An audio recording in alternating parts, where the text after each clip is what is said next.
जो नंबर्स निकला है ना वो इक्वेशन से निकला। कोई भी नंबर जो निकला है वो इक्वेशन से ही आया है।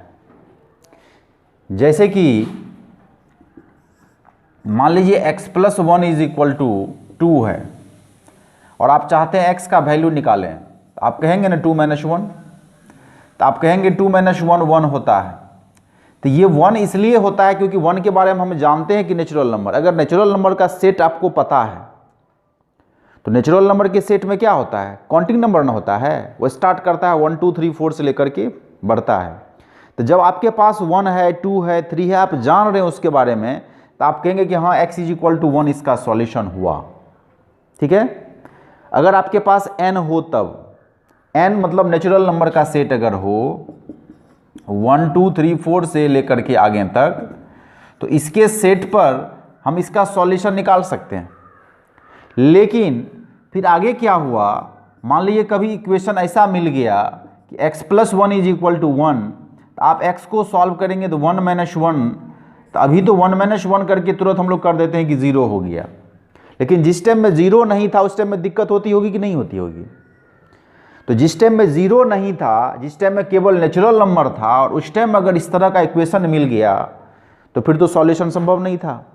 तो उसको सॉल्व करने के लिए तब इस नंबर के सेट्स को बढ़ाना पड़ा, और तब इसके बाद ये सेट बन गया W का, जिसको होल नंबर बोलते हैं। इसमें जितनी भी संख्याएं हम लोग पीछे का पढ़ते हैं वो सब संख्या होता है, वो सब संख्या होता है। ठीक है ना। लेकिन उसमें एक संख्या और 0 भी बढ़ जाता है। तो अगर W का सेट रहेगा तो अब इस इक्वेशन को हम सॉल्व कर सकते हैं। फिर क्या हुआ, आगे जब बढ़ा तो आपको इक्वेशन मिल गया इस तरीका से, मान लीजिए x plus 3 is equal to 2 है, आपको कह रहा सॉल्व करें, तो आप सॉल्व करेंगे कैसे, इसको लिखेंगे 2 माइनस 3, तो 2 माइनस 3 कितना होगा, माइनस 1 होगा। 2 माइनस 3, तो माइनस 1 कैसे लिख देते हैं अभी, क्योंकि इंटीजर्स के बारे में हमें पता है। लेकिन जिस टाइम में इंटीजर्स नहीं था उस टाइम इसको कैसे सॉल्व करता था, उस टाइम में लिखता था no solution.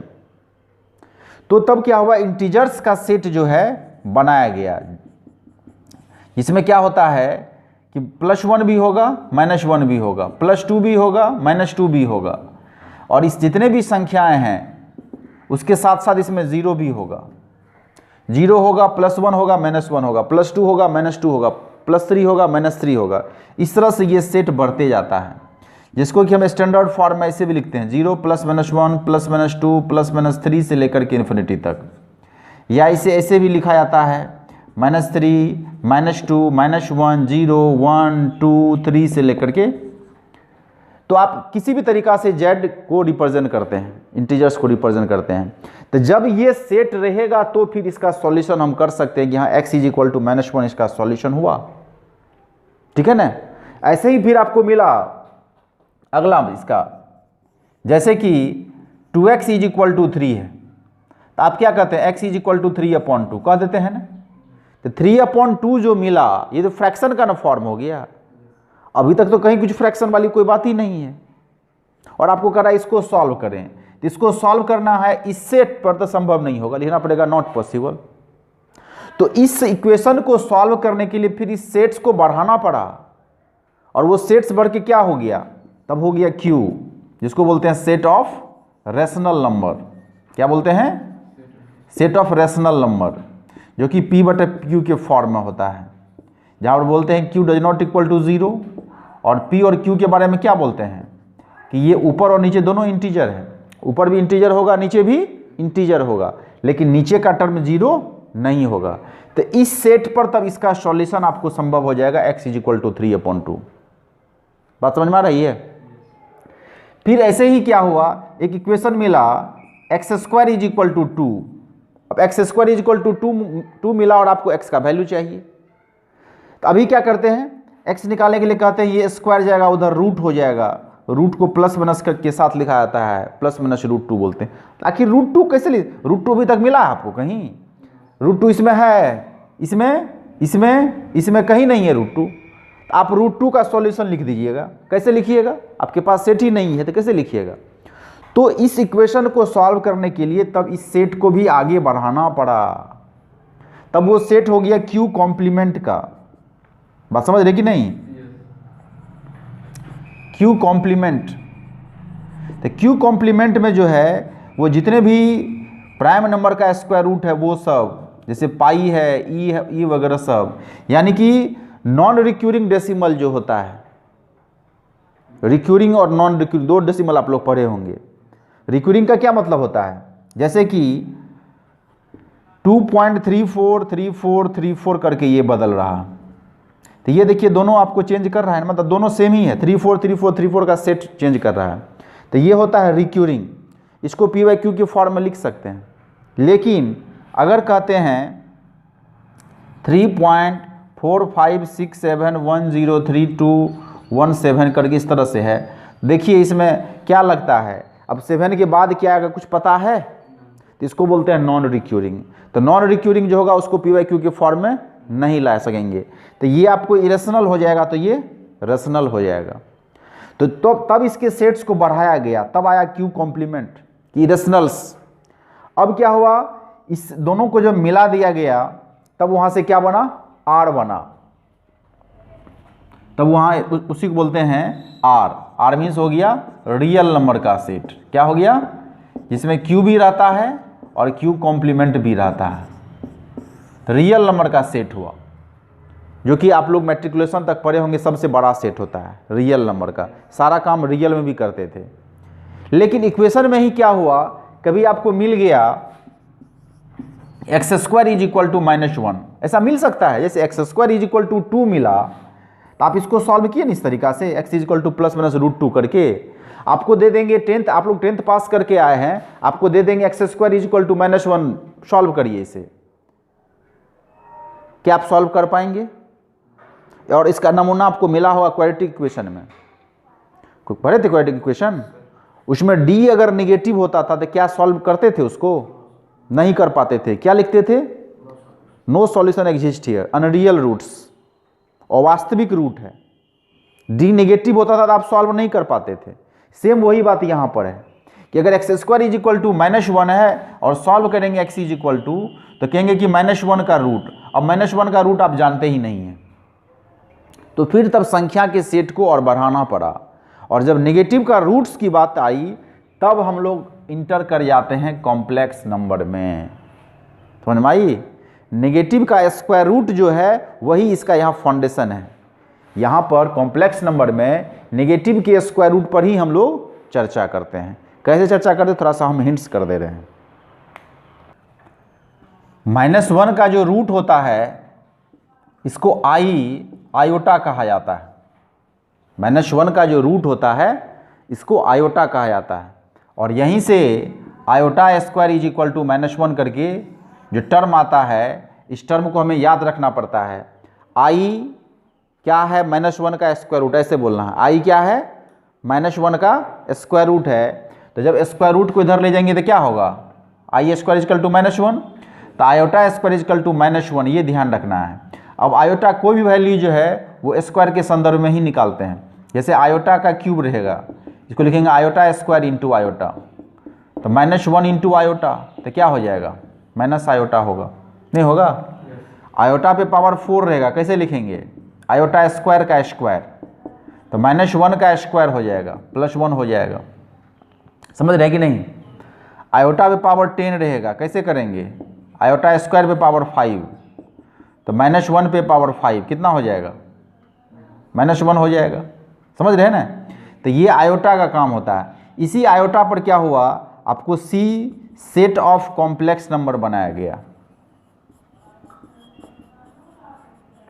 Set of complex number बनाया गया, जिसमें कहा जाता है कि यह a प्लस आई बी के फॉर्म में होता है। क्या होता है, a प्लस आई बी के फॉर्म में होता है, जहां a और b आपको r है, a और b दोनों क्या है, r है, और ये i क्या है, तो ये -1 का स्क्वायर रूट, i क्या है, -1 का स्क्वायर रूट है। तो ये सेट बनाया गया रियल नंबर के बाद, ये सेट बनाया गया सेट ऑफ कॉम्प्लेक्स नंबर का। ठीक है ना? इसमें पर्टिकुलर किसी भी नंबर को हम लोग z के द्वारा रिप्रेजेंट करते हैं, जैसे z is equal to a plus i b. Z को कैसे रिप्रेजेंट करते हैं, a प्लस आई बी। देखिए सिंबॉलिकली फॉर्म में क्या होता है, जेड को थोड़ा सा यहाँ कट मारा जाता है, हल्का सा कट मारा जाता है, पढ़ते जेड ही हैं, लिखने में थोड़ा सा क्या होता है, अंतर डाला जाता है। नॉर्मली जेड जो है ऐसे है, लेकिन यहाँ हल्का सा क्या करेंगे, इसको ऐसे कट कर दिया जाता है कॉम्प्लेक्स नंबर में।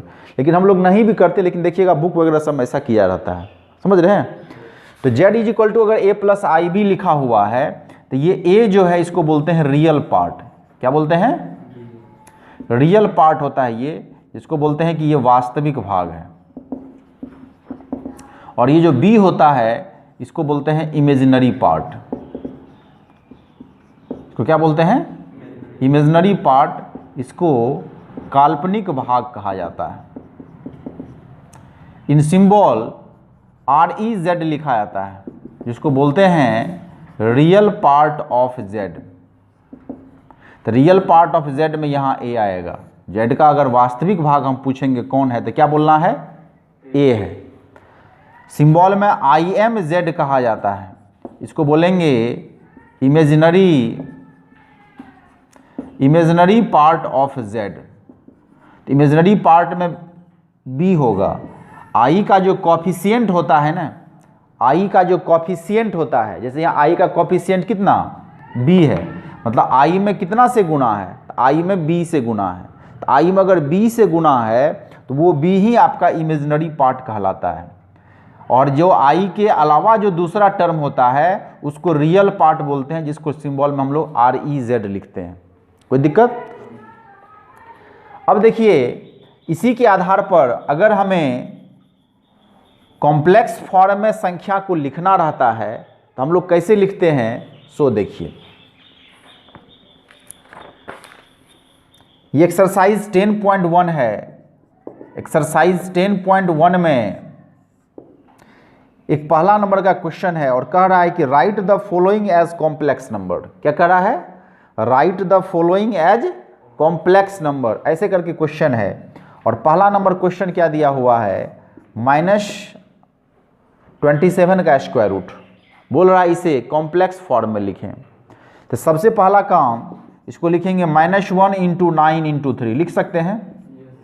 तो इसको लिखेंगे -1 का स्क्वायर रूट, 9 का स्क्वायर रूट, 3 का स्क्वायर रूट। तो -1 का स्क्वायर रूट आप जानते हैं क्या है, आयोटा होता है। 9 का स्क्वायर रूट 3 और ये बगल में √3 हुआ, यानी 3√3i हो गया, नहीं हो गया। जबकि कॉम्प्लेक्स नंबर को कैसे लिखते हैं हम लोग, a + IB के फॉर्म में लिखते हैं। कैसे लिखते हैं, तो यहाँ तो a है नहीं तो उसको लिखेंगे 0 + 3√3i। ये स्टैंडर्ड फॉर्म कहलाता है। ये क्या कहलाता है, वैसे आंसर ये भी हो गया, लेकिन ये स्टैंडर्ड फॉर्म हुआ कि आप दर्शा दिए कि रियल पार्ट यहाँ 0 है।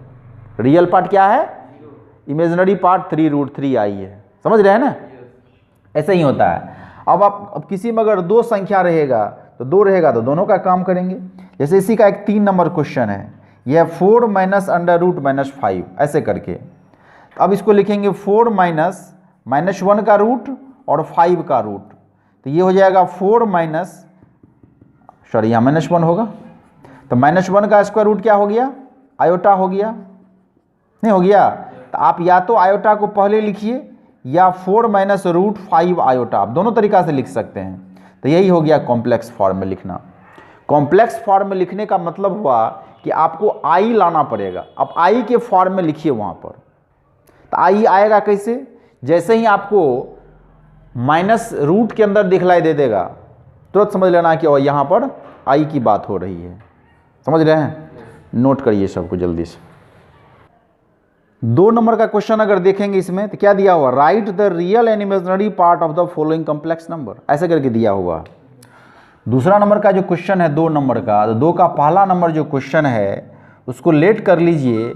z = 2 - i√2, 2 - i√2, 2 इसको लेट कर लिए हैं। आपको अगर पूछेंगे इसका रियल पार्ट क्या है तो क्या बोलना है, रियल पार्ट हो गया 2। इमेजिनरी पार्ट क्या है, -√2। आई का जो कॉफिशिएंट होगा विद साइन लिखना है, माइनस के साइन को भी छोड़ना नहीं है, और जो गुना के रूप में वो तो लिखना ही है। तो रियल पार्ट इमेजिनरी पार्ट समझ गए। जैसे कि 2 नंबर का क्वेश्चन है, लेट करना है z is equal to -1/5 plus i/5। बोलिए इसका रियल पार्ट क्या है? -1/5। इमेजनरी पार्ट क्या होगा? 1/5। आई में कितना से मल्टीप्लाई? तो 1 से मल्टीप्लाई, तो 1/5 हो गया, नहीं हो गया? जैसे यहाँ पर देखिए तीसरा नंबर, लेट कर लेंगे z इज इक्वल टू √5/7 आई दिया हुआ है। तो आप समझ गए होंगे कि इसमें रियल पार्ट नहीं है। तो आपको रियल पार्ट अपने से दर्शा देना है, ऐसे लिखना है उसको स्टैंडर्ड फॉर्म में 0 प्लस करके, समझ रहे हैं ना? तो अब बोलिए रियल पार्ट कितना? रियल पार्ट ऑफ z 0 हुआ, इमेजनरी पार्ट कितना? तो ये √5/7 हो जाएगा, यही आंसर हो जाएगा, रियल पार्ट इमेजनरी पार्ट। कहीं अगर आपको नेगेटिव में दे दे, जैसे कि √37 प्लस √-19, अब देखिए यहाँ पर तो आई नहीं है, आई नहीं है, लेकिन वो इनडायरेक्ट रूप में आई के बारे में बोल रहा है। कैसे? क्योंकि रूट के अंदर क्या कर दिया है? माइनस डाल दिया है। तो √37 प्लस आप इसको आई √19 लिख सकते हैं, लिख सकते हैं कि नहीं? माइनस के स्क्वायर रूट को आप आई लिख सकते हैं, डायरेक्ट कर सकते हैं इस तरीका से। तो बोलिए इसका रियल पार्ट कितना? √37। बोलिए इसका इमेजनरी पार्ट कितना? √19। नहीं हो जाएगा? यही आपको आंसर हो जाएगा, समझ गए? तो ये था आपको 2 नंबर में। इसमें अब बेसिक ऑपरेशन इसका अगर देखें,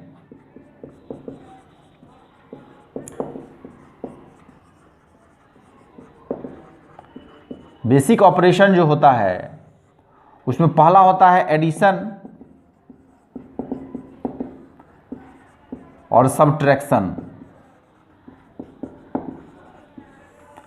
एडिशन और सब्ट्रैक्शन की बात अगर करें, जैसे कि लेट कर लेते हैं z1 is equal to x1 plus i/y1 और z2 मानते हैं x2 प्लस i/y2। z1 और z2 दो कॉम्प्लेक्स नंबर लिए। पहला काम कर रहे हैं कि हमें z1 प्लस z2 चाहिए, यानी एडिशन का काम कर रहे हैं, समझ रहे हैं ना? तो z1 कितना है सो बताइए, x1 प्लस i/y1 और यह है x2 प्लस i/y2। z1 का वैल्यू ऊपर से डाले और z2 का वैल्यू भी ऊपर से डाले। तो करना क्या है कि रियल जो है उसको रियल के साथ ऐड करेंगे, x1 को x2 के साथ ऐड करेंगे, और ये जो बगल में है i/y1 i/y2 इसको एक साथ ऐड करेंगे। जो ये आपको इमेजनरी वाला पार्ट दिख रहा है ना, इमेजनरी पार्ट को इमेजनरी पार्ट के साथ और रियल पार्ट को रियल पार्ट के साथ लिखा जाता है। तो ये तो x1 प्लस x2 होगा ही, और अगर इसमें से आयोटा कॉमन ले लेते हैं तो y1 प्लस y2 हो जाएगा। यानी इमेजनरी को इमेजनरी से जोड़िए और रियल को रियल से जोड़िए। ऐसे ही सब्ट्रैक्शन का भी काम करते हैं, ठीक है ना? दूसरा है सब्ट्रैक्शन। सब्ट्रैक्शन में जैसे z1 माइनस z2 करते हैं, तो z1 का वैल्यू क्या है? x प्लस i/y1 और ये है x2 प्लस i/y2, है कि नहीं? तो करना क्या, यहाँ ब्रैकेट को ओपन कर लेना है, -x2 माइनस i/y2 दोनों में। तो रियल को लिखिए रियल के साथ, और इमेजनरी जो है इसको लिखेंगे इमेजनरी के साथ। ये तो आपको x1 माइनस x2 रहेगा ही, और इसमें से अगर i हम कॉमन लें तो ये y1 माइनस y2 हो जाएगा। मतलब इमेजनरी में से इमेजनरी को माइनस करना पड़ेगा और रियल में से रियल को माइनस करना पड़ेगा। बात समझ में आ रहा है ना? तो इस तरीका से क्या होता है, हम लोग एडिशन और सब्ट्रैक्शन का काम करते हैं। अगर एक्सरसाइज 10.1 देखें, इस एक्सरसाइज 10.1 में जो एडिशन का काम करने के लिए बोल रहा है वो 4 नंबर का क्वेश्चन है। क्वेश्चन नंबर 4 अगर देखें तो आपको बोल रहा है find the sum of the following numbers. नीचे में जितनी भी संख्याएं हैं उसको आप जोड़ें, उसको ऐड करें। ये आपको हो जाएगा 2/3 प्लस 5/3 आयोटा, फिर प्लस करेंगे -2/3 आयोटा, फिर प्लस करेंगे -5/4 माइनस आयोटा। इस तरीका से करेंगे, समझ रहे हैं ना? जितने भी संख्या है सबको लिखे बीच में प्लस का साइन दे करके। मेरा काम है रियल पार्ट को रियल पार्ट के पास लिखना, इमेजिनरी पार्ट को इमेजिनरी पार्ट के पास लिखना। जैसे देखिए 2/3 रियल है और ये -5/4 रियल है कि नहीं है।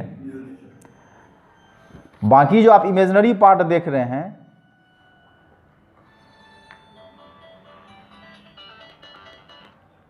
बाकी जो इमेजिनरी पार्ट आप देख रहे हैं, जैसे कि 5/3 आयोटा,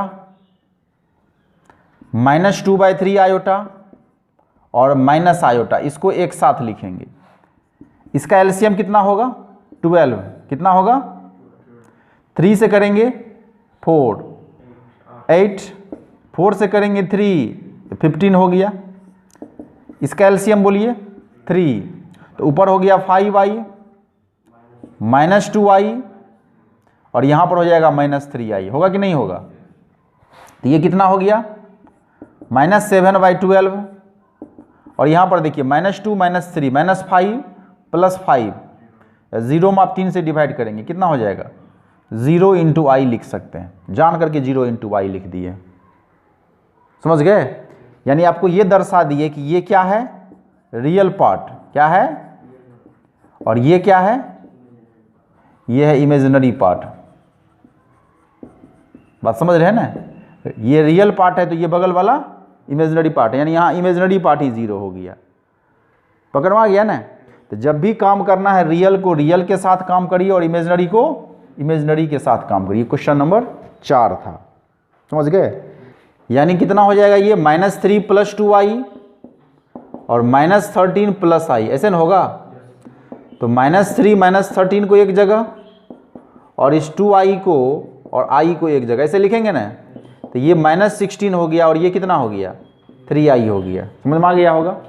तो यही तरीका होता है एडिशन का और सब्ट्रैक्शन का, कि रियल को रियल के साथ जोड़ा जाता है और इमेजिनरी को इमेजिनरी के साथ जोड़ा जाता है। रियल में से रियल को घटाया जाता है, इमेजिनरी में से इमेजिनरी को घटाया जाता है।